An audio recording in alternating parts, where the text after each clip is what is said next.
And I think that expanding our capacity to live, like expanding our capacity to handle good and bad and everything in between, that's what I'm trying to do. That's what the Father's Guild is to me. It's like, how can we expand our capacity in all areas so that the fullness of life is felt? We have this general physical and psychological preparedness to where no matter what we face in life, we're like, yeah, I got that. And I think that place is where really great men live, where they go, huh. And like a good example of this, I was driving home yesterday and my wife's car started to overheat. I had 6 kids in the car. We were coming back from the beach. It was stressful if you wanted it to be stressful. But I wasn't stressed because I was like, well, what can I do? But that's because I have high capacity for a scenario that is acutely stressful, and I'm competent enough to know what my limits are within that. But that comes through time and practice. Pat Barber, husband, father, founder of the Father's Guild and the Hero's Journey, and just all around awesome dude. Welcome, sir. Stoked to be here, man. I'm looking at how fuzzy my camera is, and I'm envious of your quality. How did you do that? You have the porn filter going, and I don't know. I can't take any credit for the quality of my camera right now. I appreciate you naming my filter, selling it so quickly off. I did a little bit of work with Rachel Bell, and that's what she always called it. She was like, she always would harass us. She'd be like, get some Windex, wipe your camera, even if you think it's clean. And so, my wife's camera's always like that. I've been in video for so long. Like I've done video for so long. And I still, to this day, mess up the lighting. I mean, even when we hopped on a call earlier, the number of times I had to switch headphones to figure out which one I was on. Good stuff. Just natural lighting. That is correct. Just natural lighting. Yeah, just natural lighting. It fixes most things. And technology. You think that it's gonna come through for you, and so often it doesn't, which lets you down. Brings us right to what we were talking about earlier, which is flexibility and adaptability. And for sure. I had this plan to get up early and do a little bit of admin work before the family woke up. And instead, I got to snuggle with my Tucky boy out on the couch starting at 10:30 p.m. And then the cat knocked flowers over at 2 a.m. and spilled water all over the place. And I was like, I don't want to wake this baby up. And then we slept until 5, and it was good. Yeah. I love slept until 5 as like a sane statement from a grown ass man, because when I was younger, it was always so funny. Yeah, I slept until noon. It's like, holy, yeah, really? Wow, slept until 7 a.m. Look at me. Can't even imagine either of those numbers. Like sleeping until noon, I can't imagine that. 7 a.m. would be that. It's been so many years. It's like I had to sleep that long.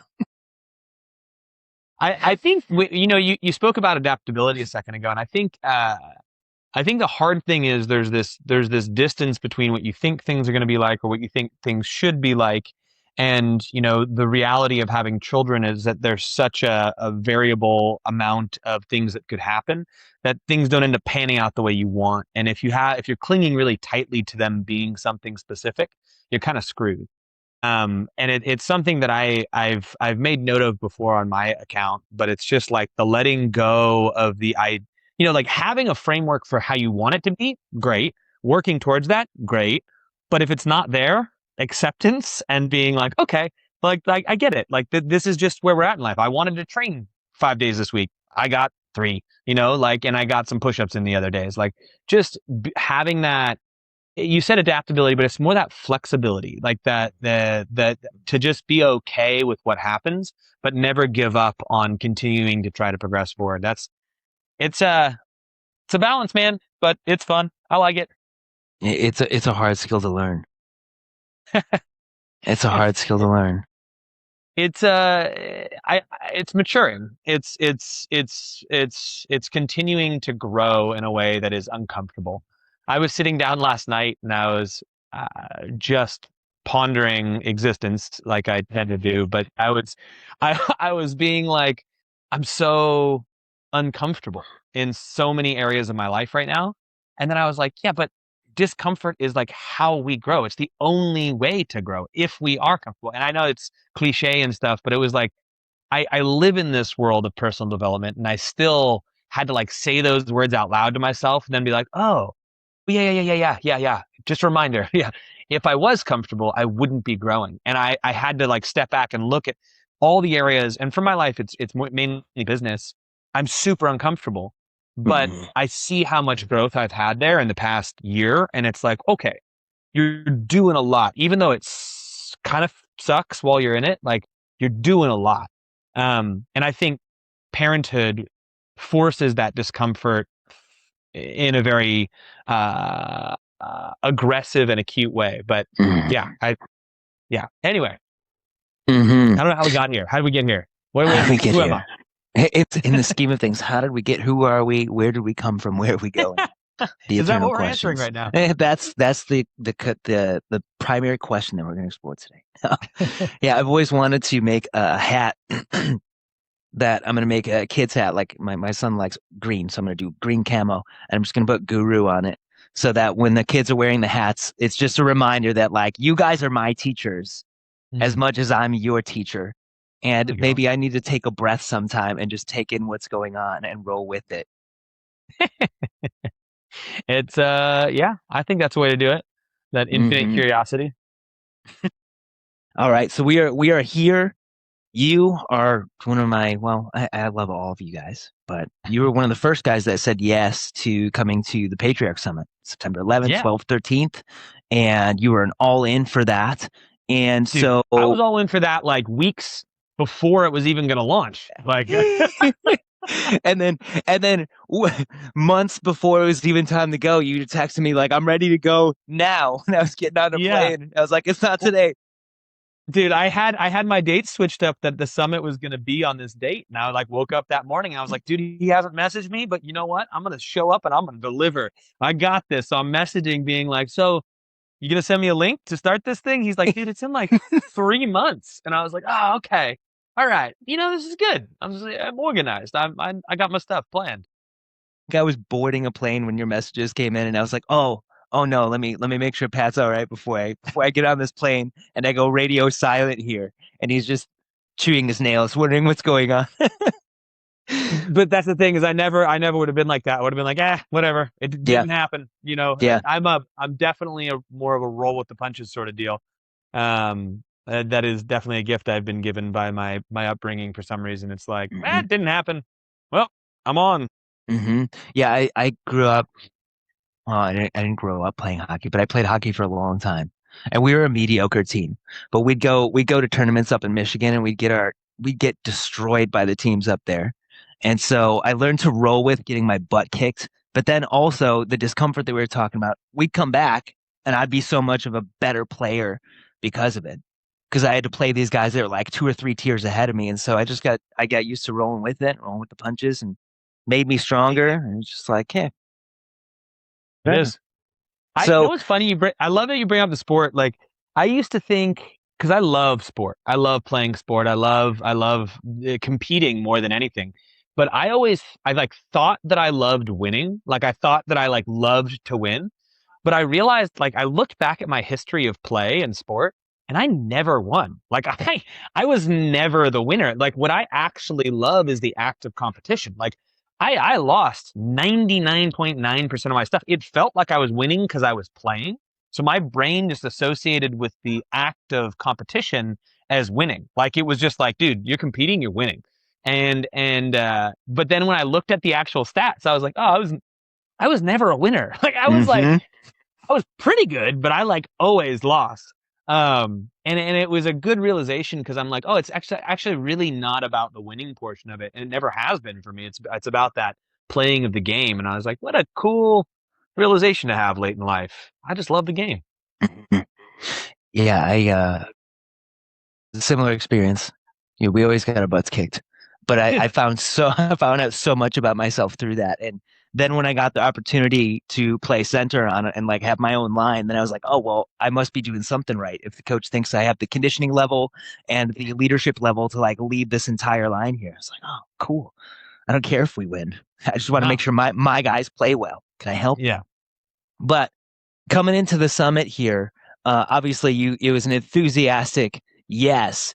So then the question is, why fatherhood? Why family leadership? Why is this important to you? Sure. So, uh, I I think when I when I look at what's possible for a good man, and I just see so much potential in the greatness of men, and when I say potential, I mean like men who are confident in their own being and are able to express the different sides of both strength and love and care and compassion and like all the different things, good leaders, and just like great in their own being, like what they do to a room when they walk in it is insane. Like the way they can lift a room up, not like a room like idolizing them, but a room just being like elevated by that person's mere presence. I think that is the potential for every man. I think that is the potential for every father. I mean, you get put in this role of positional leadership the second you become a parent, right? You're immediately elevated to role of leader, and you have to embody that role through all of the best possible traits you can, and that means being just like a good person. And I just see good men impacting the places they are in such amazing ways that it just elevates everything. So if I could help people find that within themselves, there's two sides of it. One is the world's a better place because these rooms are elevated that these people are in, and it's not about domination, it's about service. It's about being so competent and confident and compassionate and service oriented that you just bring things up. So you help everyone else, but like on a selfish level, like you feel awesome doing it. Like I walk through the world stoked on living. And I want that for more men because I'm like, well, why do I get to have this? Why do I get to love my family and love my wife and love myself and go into rooms where there's antagonists and protagonists and be like, oh, you guys are funny over here. Like, let's engage you and let's engage you and like let's bring this all up. Like I just see such a compelling difference made by great men that I don't see a reason not to try to make as many of these as possible and collect men trying to do the same thing, knowing that it's super difficult. But that's why men, that's why leadership, that's why family. Like I just feel like there's so much impact to be made on the world by truly great men. What what's the cost of us not being able to access that place where we can walk into a room and really not own it, but to change it, to alter it through our presence? Well, I want to clarify that you don't need to walk into a room and control it. Like you don't need to walk into a room and I think that the idea is that if you're able to walk into a room and not need anything from anyone to some degree, but only be there to service the others. And I'm not saying that you shouldn't ask for help. And I'm not saying that there's times where you shouldn't reciprocate like a give and take sort of deal. I'm just saying if you have the capacity to do this, you just stand to solidify the places that you're in. So the cost of not doing this to me is your own personal well-being and the potential. Well, this is a hard word to use because it's commonly used differently, but the legacy you have. Like often legacy is like when I die, people remember me. Mm. But I think the legacy you have is literally the impact you make on a room when you leave. So like when you leave, what's the presence left behind? Is it like, is everyone calmer? Is everyone in a better place? Is everyone just like, fuck, I feel good. Like that should be our attempted legacy. So I think the cost of not attempting to work on ourselves and being able to carry ourselves this way is just wasted opportunity of our own well-being and the well-being of the people we interact with. Our legacy is different, and I think that not thinking as long term, but thinking very short term. Like when I leave this room, are people better off because I was here? Not did I Mhm. control it, but did I contribute to this in a way that I felt the energy, did what it needed to do, and assisted it further along in great ways, and you know, let some other stuff go other ways. Mhm. I don't know. I don't know if that's an articulate enough answer, but I think there's a lot to be gained and doing that. And obviously, if you don't gain that, then people aren't as well off. Yeah, well then the cost is that you're just not you're not having any impact around on the people around you, but it's not about you. It's that you're not coming into a relationship with life, really, I guess. You're not having a relationship with life. Yes. Okay. So if we were to take it down that route, like if you think about this and if you get a little woo woo with it and you go like we're all interconnected, and I know we've come in the American way as like I am me and blah blah blah and like I dominate, but like there's this sense of being human and this interconnectedness. And you hear about people talking about when they go on these psychedelic experiences, they'll be like, I figured out we were all one. And you're like, okay, yeah, there it was. But if we talk about, and if you talk in many religious faiths, like that is to some degree the case, right? And what we're trying to do with that is like you're I don't know, you're putting down some of your responsibility if you don't walk into a room and bring it up. You're not connecting to the greater whole in a way that you could. And I'm not saying that if you're in a bad place you have to, but I think the ironic thing is if you're in a bad place and you try to uplift everything that's around you, you end up being in a better place. Hmm. so so it's just like your desire should be to like, well, how can I contribute to this larger existence? All the people that I know in my life who are the most well off, and I don't mean that financially, I mean that like emotionally. Like I look at them and they're doing good. They're just like that doesn't mean they're happy all the time, but they're doing good and they're moving forward and they're just loving this experience of life. They are very service oriented and they are very much looking out for the greater whole. They're being like, what's within my responsibility that I can elevate? And I think what's within your responsibility is not some war going on overseas for most of us, but it's person who's in front of you and the interactions you have. So if you can focus there, I think all people are better. Yeah, there's a very small impact that we can have on those things that are happening outside of our immediate space. But there's an infinite impact that we can have on the people around us where we are now. I'm in my garage right now working. I go down the streets. It's like a mile bike ride to the cafe nearby. It's where I get a lot of my administrative work done. And I walk in there and I make a point, and they go through new kids, new baristas all the time. But like, I want to know the name of each of the kids that come Sure, in, and I want to sure, talk to them about things. I want to develop a relationship with them. sure. I like to walk in and they're like, "Hey, Rob, good to see you. Do you want the usual thing or do you want the other usual thing?" And when I leave, I like to hear them being like, "See you tomorrow. Bye, Rob." Yeah, That they know me as well, not because I want anything, but because we're building a relationship together, and yeah, knowing them makes me feel better. It makes them feel better. We're able to have an impact on each other. There's one guy there. There's a couple of guys there that have had an impact on me because we all do the same thing when we walk in there. We're like, how can I elevate this stuff? Not consciously, but sure. unconsciously. Sonny is one of the guys that's in there all the time, and he always walks up to me. He's like, "Hey, man, how you doing?" And we just have a moment of like presence with each other, I guess you could Yeah, say. He's like, "Hey, you need anything?" I'm like, yeah, shit, why am I not asking that? Why am I not elevating other people like that? But that's the impact that we can have, because then it's like, ah, shit, I don't even know you, but you're asking. I don't even sure. know you, but I'm thinking about that thing that you asked me when I walk out of here, and doing that in all other areas of my life. And that's the potential. I can't impact what's happening overseas. But man, if I could have that kind of impact on somebody else like Sonny's had on me, oh, Well, here's an interesting thing though, too. Depending on your history, you might need to feel validated by having an impact on other people. And that's actually a different place to come from.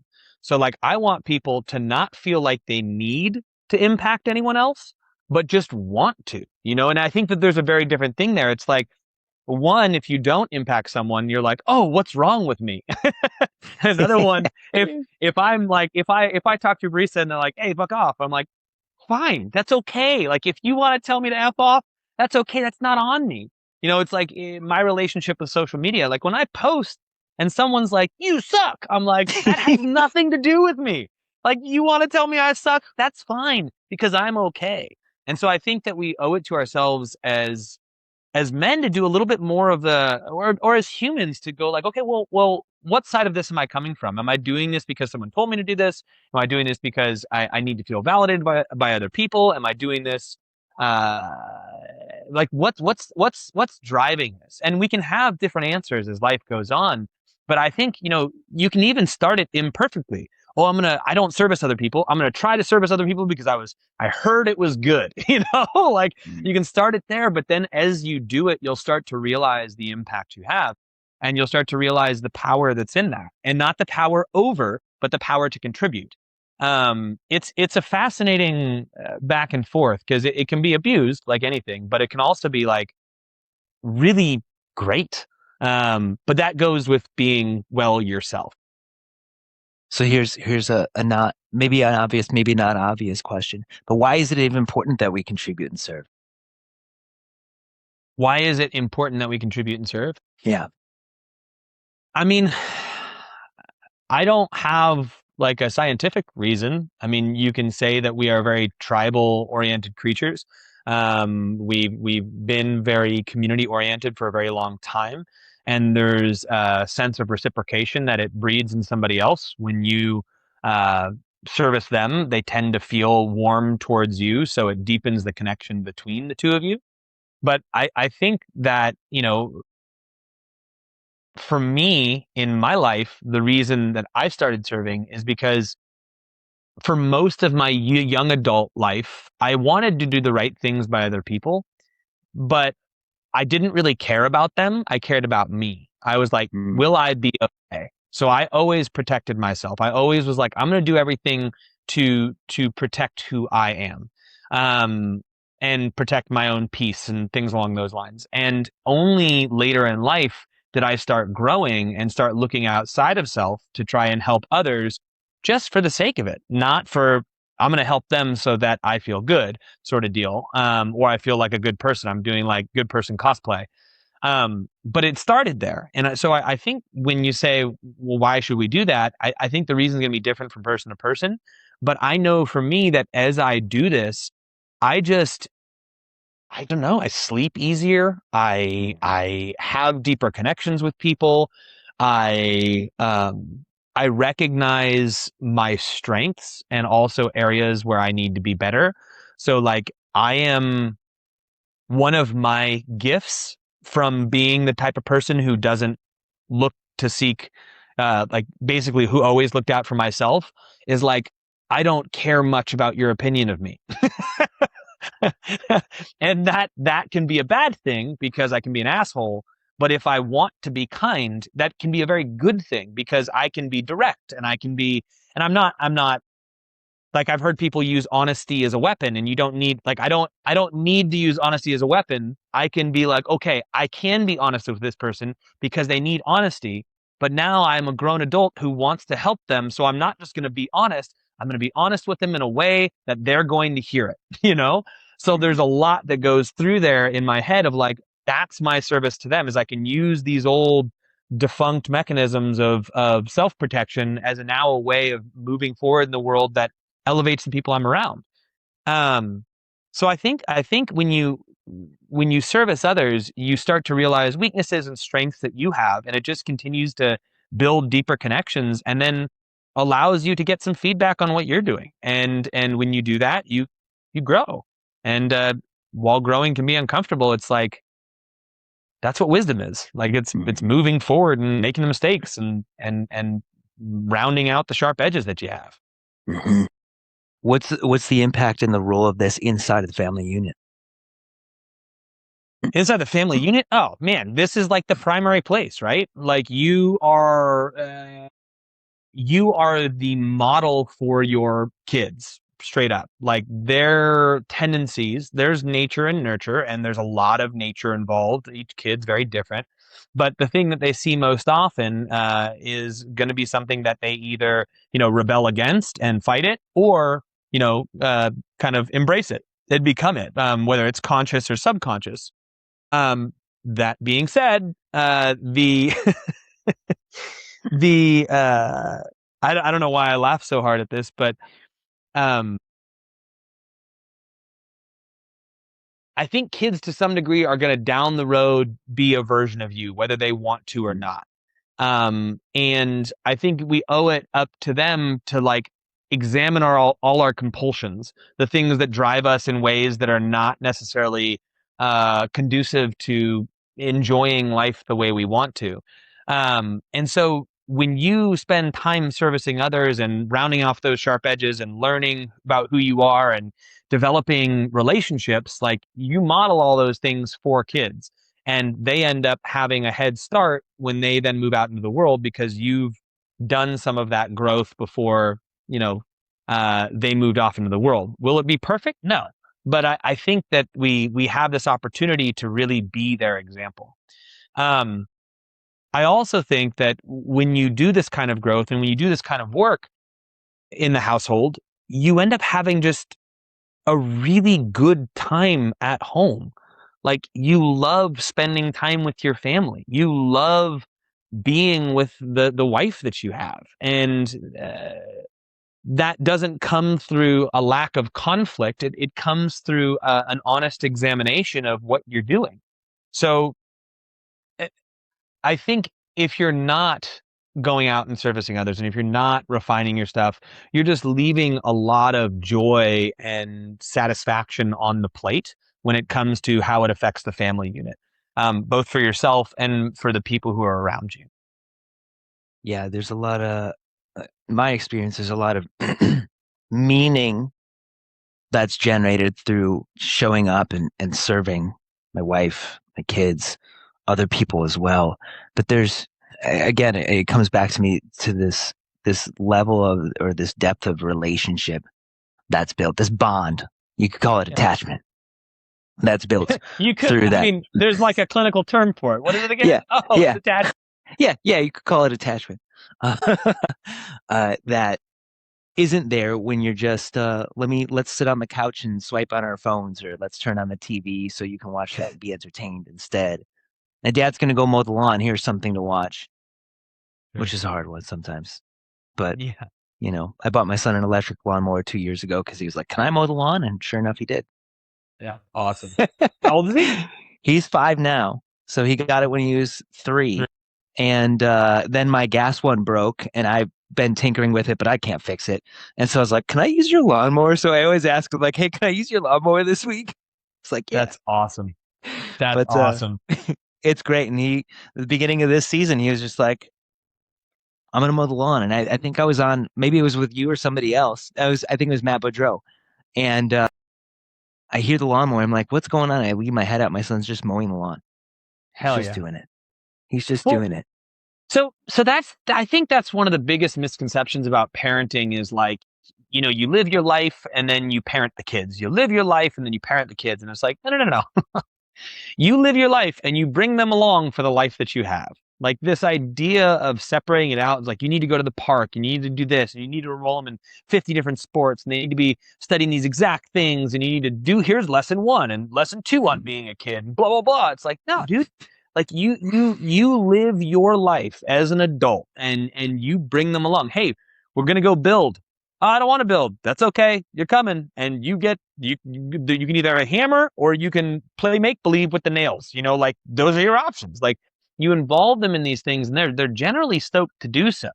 I think the problem is a lot of parents fell into the trap of being like, well, if they're not entertained, then I'm not parenting. And it's like, no, no, no, no, no. You don't need to entertain them, and they don't need to be entertained. The idea of giving them something that's entertaining, like a phone or a device, actually really messes up your long-term ability to parent well. It sets a precedent that they can't be bored. It sets a precedent that they need to be doing something that is at their level when it comes to just like constant engagement, and they often then don't join you in the things that you're doing. So I think that's just such a fantastic example of like you were mowing the lawn and your son was probably like, dude, I want to mow the lawn. And he was like, can I do it with you? And you, instead of being like, no, it's too difficult, you went and got him a lawnmower. Mhm. And then when he imperfectly mows the lawn, you have to come back out and redo it, but that's okay. Like That's the project. That's the point. Um, yeah, it's weird because like parts of that are more difficult because you have to accept the the slowness of things, the imperfect, like the messes, the breaks, the battles, the half finished jobs, the things like that.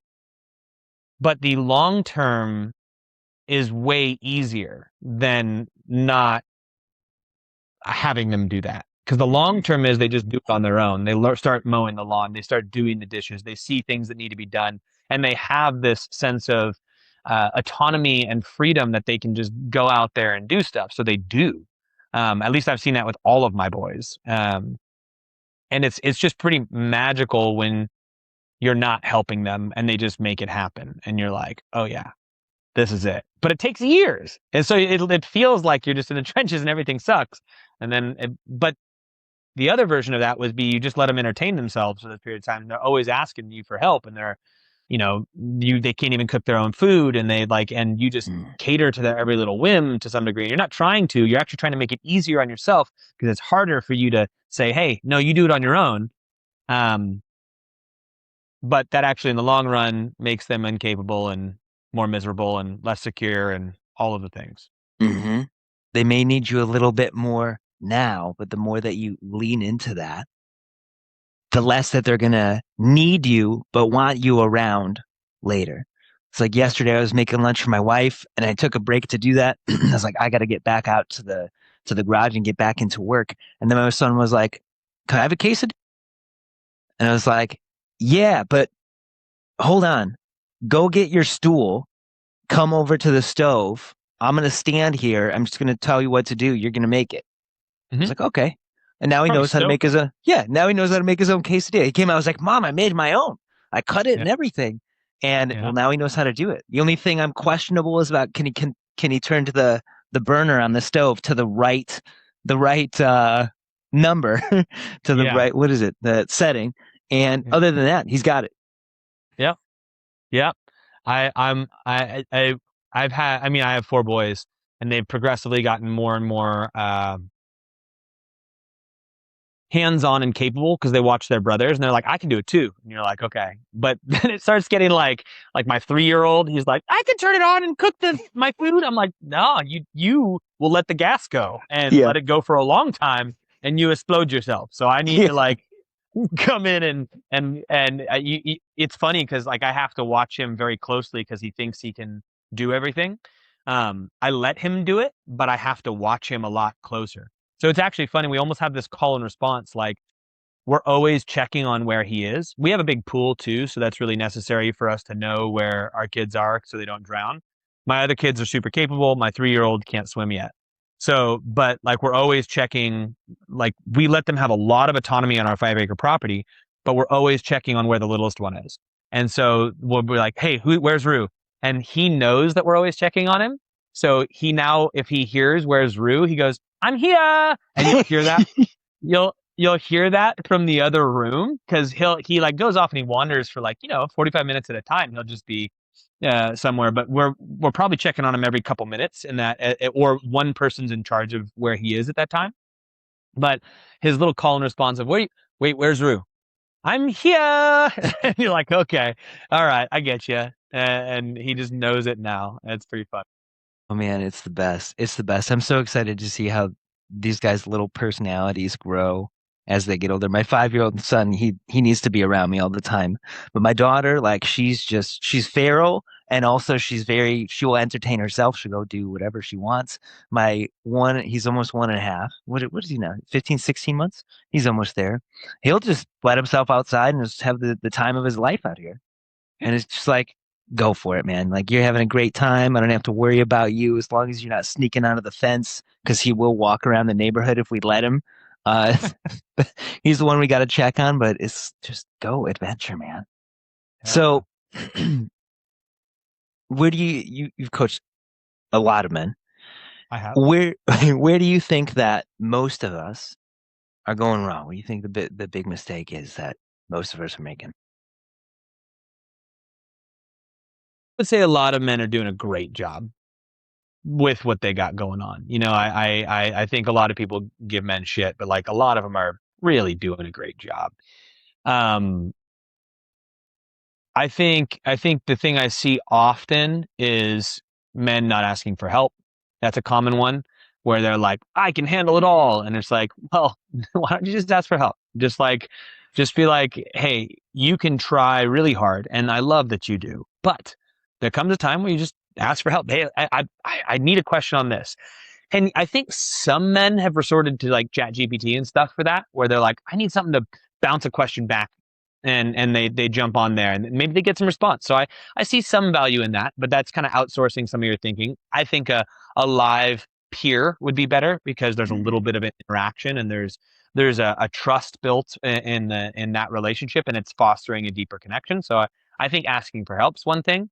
I think the main thing uh that I really just don't like to see is a lack of curiosity, and a lack of curiosity around like why they are the way they are, or why they do the things they do, or what they do even.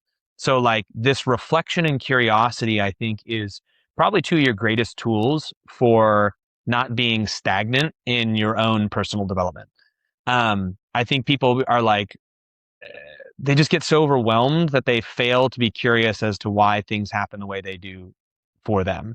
And I think there's just so much to be gained in being like, okay, I'm going to challenge myself to do this.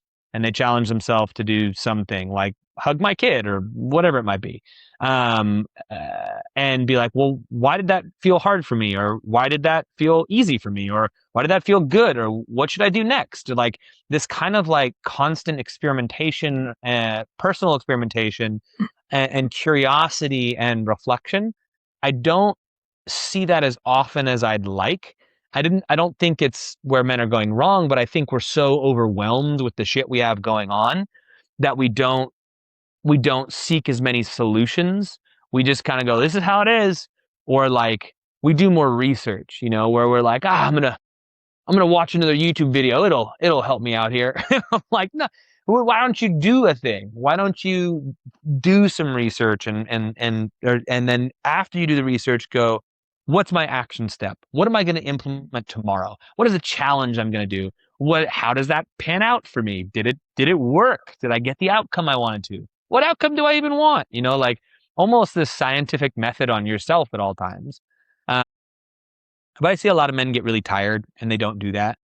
Uh, but I think the men, again, that are doing well, they do that all the time. It's just this constant reflective nature, which eventually builds a lot of confidence because you're like, how many, like, if you point out something unique about who I am that I haven't thought of, I will be blown away. Like, because of how aggressively I'm thinking about myself in different areas, not in a self-absorbed way, but just like, I don't know, like, why do I tick this way? And if you do point that out, I'll be stoked. Even if it's bad, I'll be stoked because it's more information about something that you're seeing in me. I don't know. So that curiosity, I think, is a place, a curiosity and constant reflection is a place that I think men could do a bit more of. What's one small way that we can put that into practice, reflection, and curiosity? Sure. I think a really great thing to do is to examine your life and go, what's something that I want to be better? Like, either a relationship or uh, a part of me, like my health, my thought processes, my communication level. Like, what is it? Pick a thing, and then you go, what do I want that to be? That's a pretty good place to go. So you go, okay, what is something I want to be better? Because we can all reflect on something. Even if it's something as benign as I want to make more money. Cool. You want to make more money.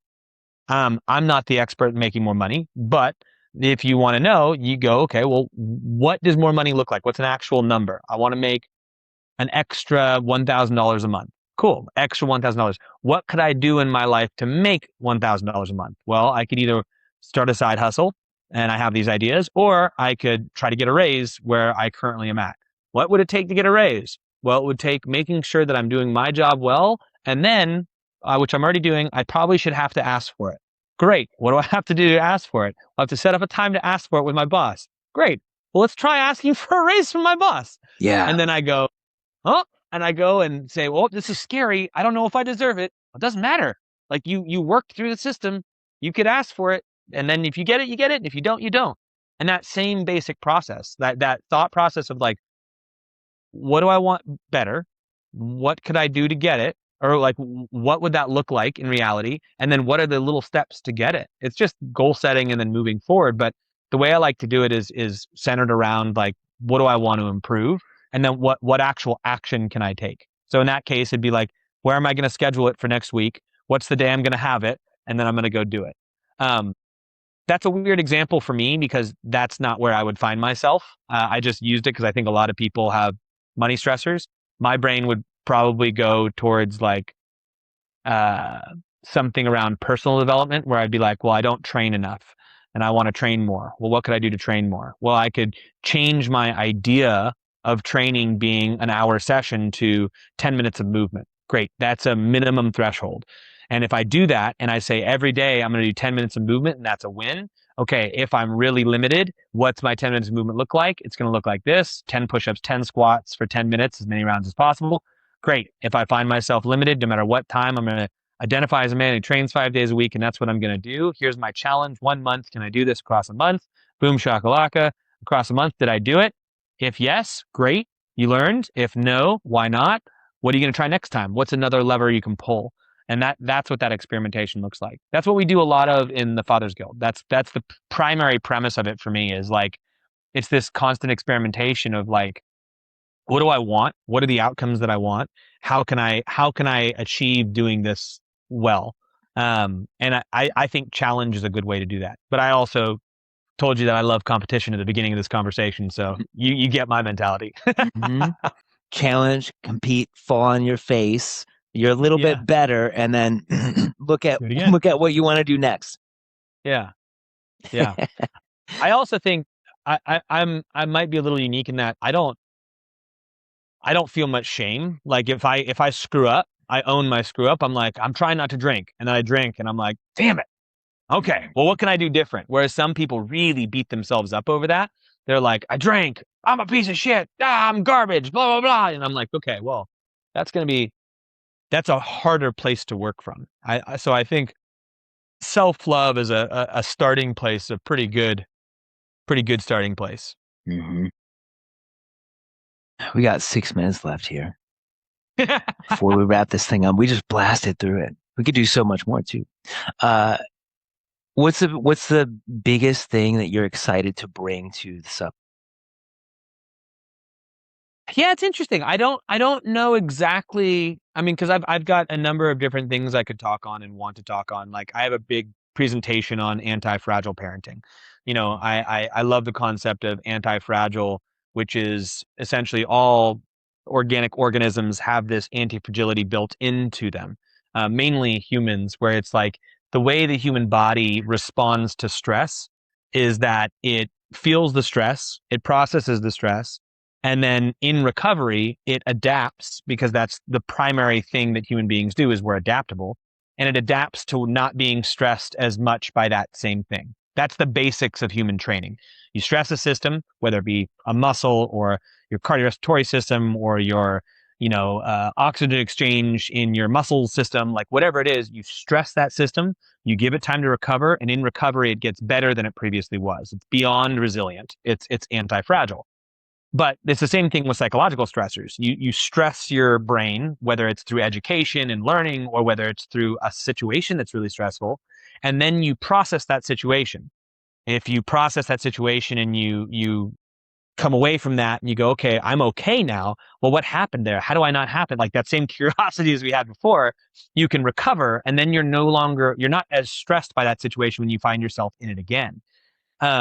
And this concept of anti-fragility is if we use it as a framework, stress plus recovery equals growth, we can use that as the way we view our children. We go, okay, they need to find themselves in stressful situations.